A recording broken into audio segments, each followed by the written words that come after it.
Amigos seguidores del Gas Noticias, bienvenidos a esta ventana informativa que nos tiene en contacto con el sector. Bueno, en esta ocasión vamos a conversar con el ingeniero Walter Cornejo, especialista en hidrocarburos de gas y energía. Y el tema que vamos a conversar es el decreto supremo que modifica el reglamento de comercialización de gas natural en sus modalidades de GNE, GNC y GNL. Hola Walter, ¿cómo estás? Bienvenido. Buenos días, Miguel. Encantado aquí atender tus requerimientos, ¿no? Aquí siempre estamos en cuarentena, hay que protegernos, hay que mantenernos activos, pero al mismo tiempo cuidando pues la salud. Walter, yo quiero entrar de lleno al tema y era referente al decreto supremo que modifica el reglamento de comercialización para el tema del gas natural. Yo sé que tú tienes ahí una opinión al respecto. Quiero ante todo que expliques a nuestros seguidores de qué se trata esta modificación y cuándo salió. Así ha salido este año, ¿verdad? Claro, a comienzos de marzo fueron publicados dos proyectos de decreto supremo, ¿no? Mediante dos resoluciones ministeriales que fueron la 080 y la 081. Luego, en medio de la cuarentena, dentro del mismo mes de marzo, ya a fines de marzo, se publicó otro proyecto de decreto supremo conocido como el decreto supremo del gestor, porque hace mención al nombramiento de un gestor para poder resolver el problema del gas natural que actualmente es tratado, pero no utilizado mayormente por la generadora de electricidad. Esos tres decretos supremos son los que se propusieron. Los primeros dos uno aborda la modificación del reglamento comercialización del GNB, el segundo aborda la modificación del reglamento de comercialización del GNC, GNL, el tercero es el que plantea algo que no modifica ningún reglamento, pero en el fondo entra a tallar un poco bien en lo que se refiere no al reglamento, sino a la ley de concesiones eléctricas y aborda un campo un poco más amplio, digamos, en este sector, ¿no? Siempre hablando de gas natural. Pero Walter, ahí quisiera empezar entonces con la modificación al reglamento del GNB, en la que me parece sí estás de acuerdo en términos generales. Expliquemos de qué se trata estas modificaciones y en qué estás de acuerdo y qué más se podría hacer, ¿no? Este proyecto de decreto de modificación del reglamento de comercialización de GNB es el 006-2005, lo que plantea, yo entiendo que el objetivo principal es darle curso, permitir que el gas natural licuefactado, que se ve como o GNL,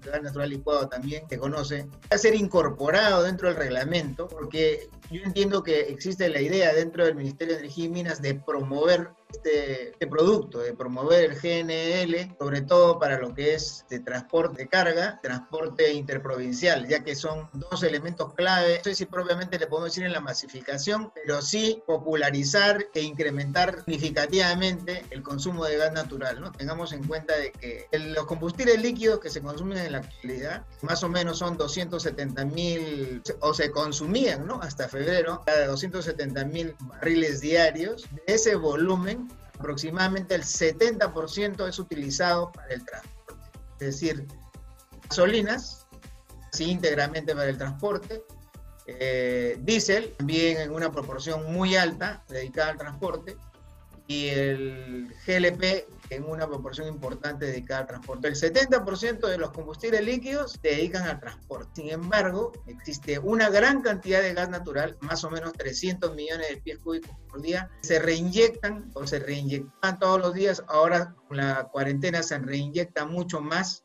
natural. Entonces, el ministerio, yo creo que no solamente el ministerio, sino todos entendemos que hay la necesidad de utilizar de una mejor manera, más eficiente, el gas natural, que uno de los caminos para la conversión de la matriz energética significativo es, evidentemente, si tenemos que el consumo en el transporte se consume la mayor cantidad de combustibles líquidos, el transporte debería ser el objetivo del cambio de la matriz energética. Sin embargo, el gas natural vehicular está estancado desde hace varios años. Yo diría que desde hace 4 años está estancado su consumo. Es más, de los 300.000 vehículos que han convertido a gas natural vehicular, solamente operan 200.000. O sea, hay 100.000 vehículos que se convirtieron y ya se desconvirtieron o murieron, no sé, ¿no? Lo cierto es que se ha reducido en 100.000 vehículos que se habían convertido a gas natural vehicular y por lo tanto es una pérdida importante porque es un tercio de la masa convertida, ¿no? Ok, Walter, entonces vamos a enfocarnos directamente a las modificaciones porque una de las cosas que estaba revisando es que propone habilitar la venta de GNB en unidades móviles para GNC, ¿verdad? ¿Puedes explicarnos un poquito este tema?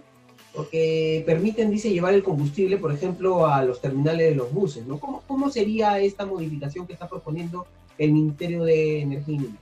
Con este decreto se habilitaría la posibilidad de que una unidad móvil, donde en la unidad móvil estén todos los elementos. O sea, esta unidad tendría motor, tendría compresor, tendría medidor, tendría la unidad de despacho, o sea, las mangueras, y tendría los medidores de carga hacia los vehículos. Por lo tanto, en un solo vehículo tú tendrías todos los componentes. Entonces bastaría con que tú lleves esta unidad a un terminal de transporte.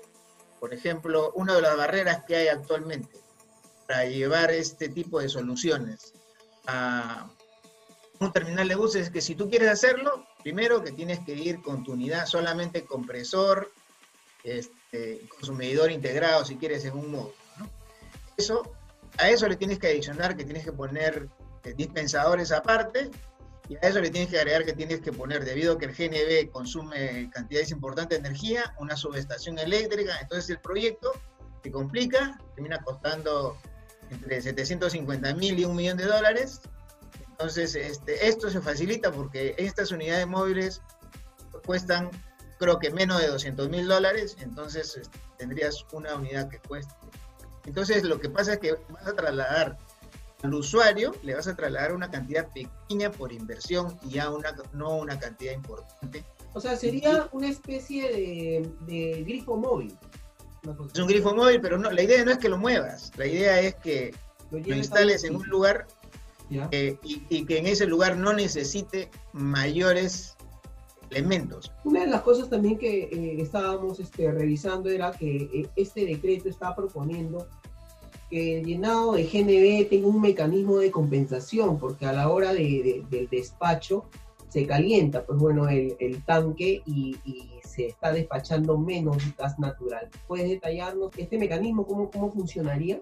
Lo que ocurre es lo siguiente, ¿no? Que lo que está normado es que, digamos, dependiendo de cada país, la presión máxima de llenado en el Perú para vehículos es de 200 bares y a nivel internacional puede llegar hasta 250 bares, que se llama mecanismo de compensación por temperatura. Es decir, si se calentó, si está seteado que para 21 grados llega a una presión, el gas se calentó, entonces se permite que haya un sensor, un adminículo, un dispositivo que permita censar a qué temperatura estás, entonces te permite llenar a una presión mayor, proporcional a la otra, obviamente con un toque. Y está dentro de los mecanismos de seguridad, y así se diseñan en todos estos países donde se utiliza este mecanismo, se diseñan los cilindros de manera que puedan llenar mayor presión. Solo para puntualizar, aquí en el Perú no existe este mecanismo. No, en la norma actual no. En la norma actual solamente tú puedes llenar a 200 bares con una tolerancia de 2.5%. O sea, podría llenar hasta 205 bares en el caso extremo. Muy bien. Vamos a ir a una pausa, estimado Walter, pero antes vamos a responder una consulta, ¿no? Que es acerca de la medida del despacho de combustibles, ¿no? Se habló mucho de este tema. Todavía no se ha logrado porque cuando uno va, el taxista va al grifo y mira los precios, se confunde un poco, ¿no? Ya que el GLP, el combustible líquido, se despacha en litros, mientras que el gas natural se despacha en metros cúbicos. Vamos a ir a una pausa y luego de esta pausa me respondes esto, Walter. Perfecto, listo.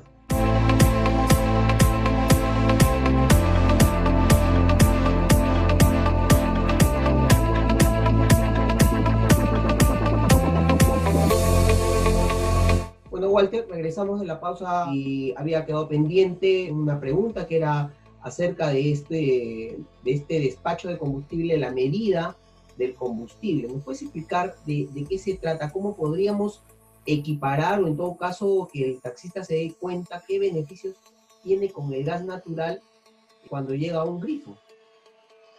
Claro, eso también es otra práctica internacional donde no se pone el precio por metro cúbico ni el precio por litro, sino que se usa, por ejemplo, en Estados Unidos tú usas el galón para gasolina y el galón para petróleo diésel.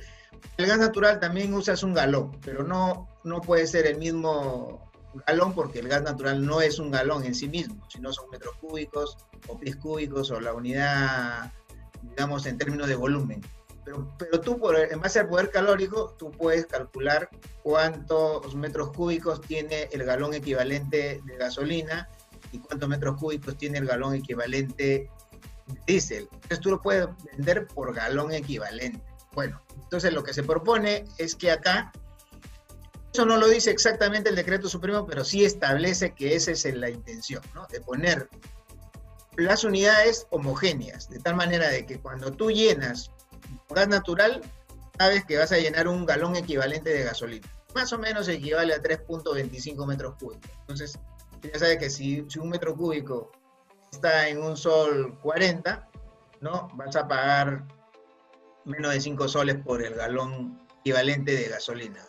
Si vas a usar GLP, no vas a usar los 3.785 litros que tiene un galón. ¿Por qué?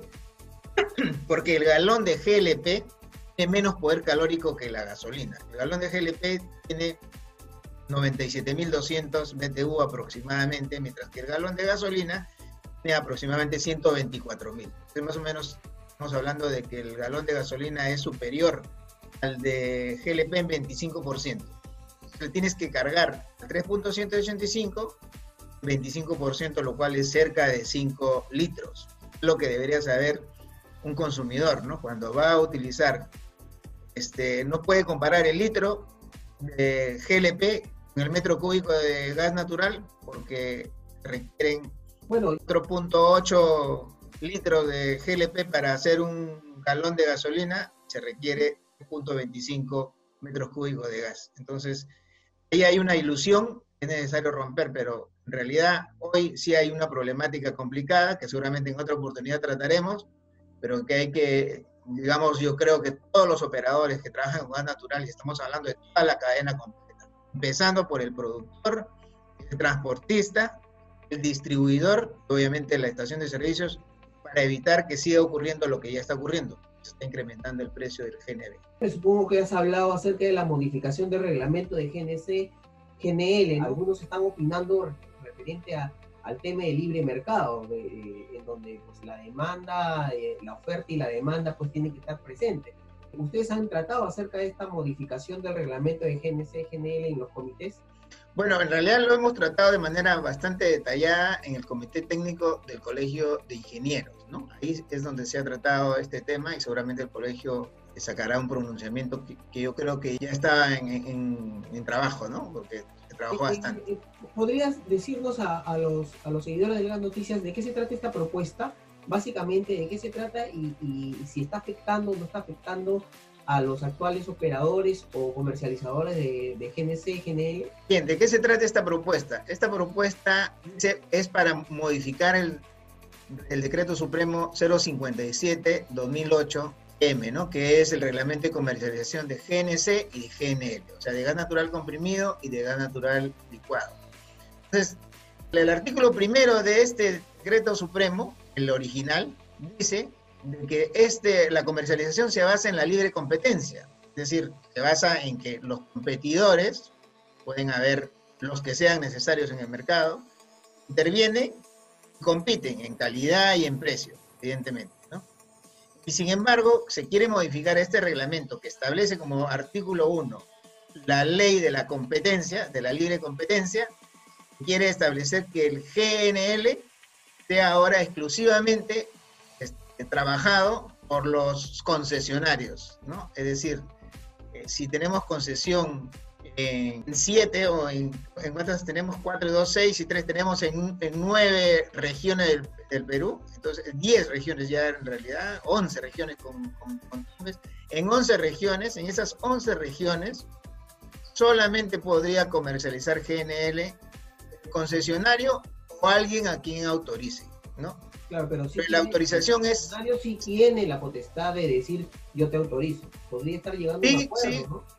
Bueno, yo al respecto ya tengo malas experiencias porque cuando le ha quedado al concesionario la decisión de decir algo que él tiene que autorizar, en 2 oportunidades, con 2 concesiones, yo solicité en un momento cuando trabajaba en una empresa comercializadora de gas natural comprimido, solicité la autorización para que se me permitiera llevar gas por red de ductos a través de mini redes, lugares donde no estaban atendiendo los concesionarios. Y en ambas se negó. Entonces, yo ya sé que si eso va a ser de atribución del concesionario, el concesionario pueda decidir a este sí y a este no, entonces ¿a quién le va a decir sí? Quienes sean afines o sean parte de su grupo empresarial, y no a los rivales. Eso está mal. Pero no solamente eso está mal, porque lo que está mal, sobre todo, es el hecho que el reglamento de GNC-GNL se basa en la libre competencia, se basa en la competencia. ¿Y por qué se basa en la competencia? Porque en la competencia está la posibilidad de que los usuarios logren mejores condiciones de calidad y de precio del gas natural en este caso. Entonces, si le quitan al usuario esa posibilidad, el usuario pues va a estar en las manos del concesionario únicamente con los precios y condiciones que éste imponga. ¿Y por qué el concesionario y la ley si el reglamento establece la libre competencia, el concesionario va a ser exclusivo, va a ser un monopolio? Entonces es un contrasentido. El reglamento establece la libre competencia y el ministerio le quiere dar un monopolio al concesionario. Pero además, la Constitución en su artículo 61 establece que en el Perú están prohibidos los monopolios, ¿no? Y que el Estado no promueve los monopolios. Digamos, siendo objetivo, ¿te has dado cuenta que también este tema del subsidio cruzado ha fracasado en las regiones? Aquí en Lima se ve muy bien, anda muy bien, pero sin embargo en las regiones me parece que no le ha ido bien. Ahí tenemos, por ejemplo, los casos de Fenosa o en todo caso Naturgy, que está complicado. Y bueno, no tengo referencia de los otros concesionarios, pero al parecer la cosa no está marchando como ellos hubiesen querido, ¿no? Mira, es imposible comparar las provincias con Lima para un subsidio cruzado, porque el subsidio cruzado de Lima no nace desde las industrias nada más hacia los usuarios pequeños, hacia los comercios y hacia las residencias, ¿no? Sino que tengamos en cuenta que en Lima se concentra la generación de electricidad térmica.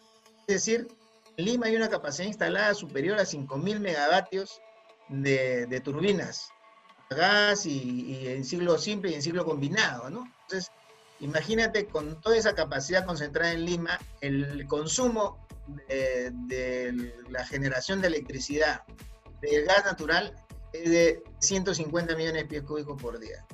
La industria es más o menos 130 y del vehicular es como 70, 80. Entonces, en Lima se concentra el 75% del gas natural que se consume en todo el Perú.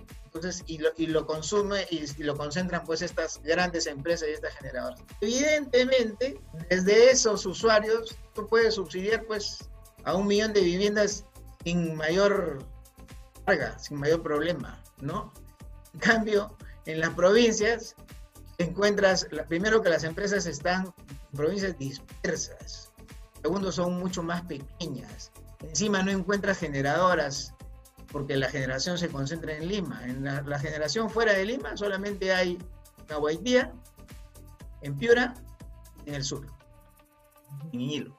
Entonces, definitivamente en ese modelo que funcionó bien en Lima, no funciona pues en provincia. Entonces, en el fracaso de ese modelo, encima las concesiones tuvieron todavía como condición que no tenían FICE. O sea, encima de eso, Lima sí tiene FICE, Ica tiene FICE, pero no tiene FICE ninguna de las provincias del norte y del sur. Es un absurdo. O sea, simplemente ese proceso fue mal diseñado, que tiene que modificar. Lo peor que nosotros podemos hacer es que los errores, nos cerremos en los errores que hemos cometido y no hagamos nada. No, lo que tenemos que hacer es corregir. Si hemos cometido un error, pues ya reconozcamos que hubo un error. Ahí, sin afectar el tema de monopolizar, ¿no? ¿Cuál sería la solución para estas concesiones en el interior, en las regiones? Bueno, en mi opinión, lo que tendría que hacerse es que en lugar de que el subsidio de las generadoras y las industrias se vaya solamente a Lima, irradie a todo el Perú. Es decir, Y yo lo que he propuesto es que se incrementen en 3 centavos de sol en Lima, para que le pase con esos 3 centavos, con el consumo de Lima, con 3 centavos, se podía recolectar 60 millones de dólares anuales, que permitirían hacer 120.000, construir redes para 120.000 casas por año. Entonces podríamos tener un objetivo de 5 años de 600.000 casas. Está muy por encima de los objetivos que tiene actualmente, ¿no? Actualmente, entre las dos distribuciones del sur y del norte, ya están, que en 5 años hagan 200.000. O sea, yo lo que propongo es que eso se puede triplicar en base a esos 3 centavos. Alguien me dirá, pero esos 3 centavos son mucho. En realidad, los 3 centavos no son mucho, lo pagarían todos los limeños, y las generadoras y las industrias. Como información nada más, el año pasado el gas subió en 5 centavos, no en 3. Nadie dijo nada. Interesante tus reflexiones, Walter. Hay otros temas que me gustaría tocar más adelante contigo. Te comprometo, por supuesto, a que sigas participando con nosotros. Solamente quisiera terminar esta conexión para que nos expliques precisamente sobre el tema del decreto supremo que modifica el reglamento de comercialización propuesto por el MINEM, que habla acerca de un gestor. ¿Podrías tú explicar qué función tendría este gestor dentro del sector gas natural? La situación es esta, ¿no? ¿Por qué nace, digamos, este decreto supremo? Porque tiene digamos, una motivación y tiene una declaración de motivos. ¿Por qué? Porque en el Perú el gas natural se ha contratado, casi todo el gas natural está contratado, ¿no? O sea, las empresas de generación eléctrica han contratado mucho gas, también algunas industrias grandes contrataron gas, transporte. Entonces, cuando tú contratas gas natural, tienes que contratar con un contrato que se llama take or pay. Establece, digamos, un mínimo de pago que usualmente está alrededor del 80%. Podría ser más en algún caso. Y también tienes que contratar transporte, porque el transporte es, digamos, es un tubo finito. Entonces, si tú no contratas tu tubo, te llama capacidad firme. Contratas en capacidad firme, la idea es que contratas en capacidad firme, entonces nadie puede tocar esa capacidad firme que tú tienes. Entonces, en todo caso, digamos, si tú contrataste 100 millones de pies cúbicos por día y necesitas 100 millones de pies cúbicos por día, te tienen que permitir aportar toda esa capacidad. Pero lo que ocurrió es que hubo una crisis muy fuerte en el año 2008 de capacidad. Desde ahí los contratos de capacidad firme se hicieron muy sólidos, digamos, y todas las empresas buscaron tener contratos de capacidad firme. Pero entonces, las previsiones, con los pronósticos de demanda que se hicieron hace unos años, se sobrecontrató, digamos. Entonces, en esta sobrecontratación, pecaron todos los usuarios caímos, digamos.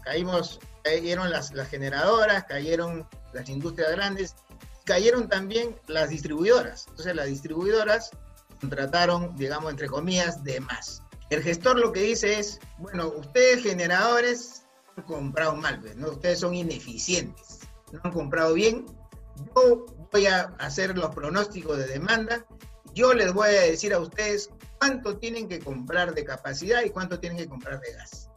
Es decir, el gestor va a ser el superpoderoso, que es el que resuelve todos los problemas en base a un planeamiento bueno que va a tener, ¿no? ¿Crees que va a funcionar esto? Mira, la primera cosa que yo digo es, todos somos posibles de cometer errores. Entonces, así como se cometieron errores de pronóstico de parte de los usuarios, y ahí estaban también los distribuidores. Sin embargo, a los distribuidores que hizo el gobierno en su momento, en el año 2016, sacó una resolución, o se termina 054-2016, mediante la cual esa sobrecontratación se la transfirió a los usuarios. Es decir, le dijo, mira, a partir de ahora ya no van a pagar el precio del gas que dice ahí de boca de pozo, ni van a pagar el precio de transporte que dice ahí, sino a partir de ahora, señores usuarios, ustedes van a pagar la factura del distribuidor, y si el distribuidor sobrecontrató en 30%, todos los usuarios van a pagar ese sobreprecio de 30%. Se lo cargan.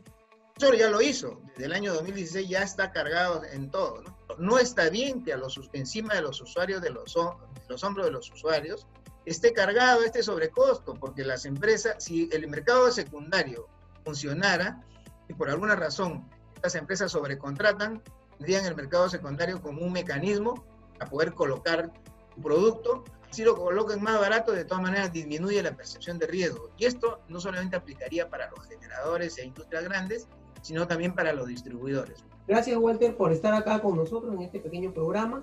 Te invitamos, por supuesto, a seguir en contacto con nosotros para seguir hablando acerca del sector gas natural. Amigos seguidores de Gas Noticias, estuvimos con el ingeniero Walter Cornejo, especialista en hidrocarburos de gas y energía. Muchas gracias, Walter. Siempre atentos ahí, dispuestos a atender tus consultas y en realidad para apoyar todo lo que se requiera para difundir este importantísimo hidrocarburo para el país que es el gas natural. Muchas gracias. Nos vemos entonces.